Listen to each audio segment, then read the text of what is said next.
खूंट के पोखरवा हो अवसानी माई नहाय जानी हो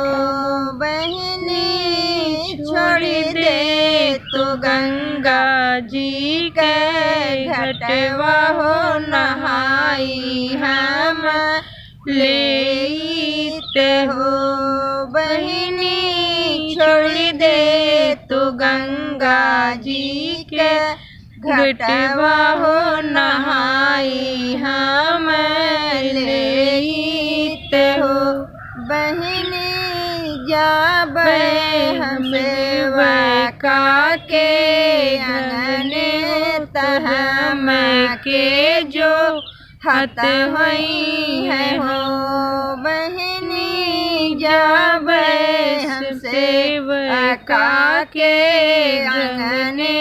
तहम के जो हत हुई है हो चंदन चौक पूराए हुई है आसन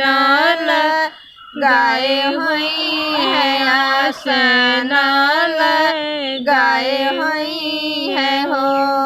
बहिनी गंगा जी से जलवा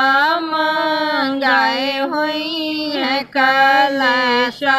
भराए हुई है कलश भराए हुई है हो मैया कहवा ही तोहाँ के उतरी है त कहाँ बैठई है हो मैया कवन कवन मगन मंगी है त कवन तू ही देवी हो मैया कवन कवन मगन मंगी है हो कवन तू ही देवी हो अंगन में हम के उतरी है हो चौका बैठई है हो मोरे बहिनी जवन जवन मगन मंगी है हो तवन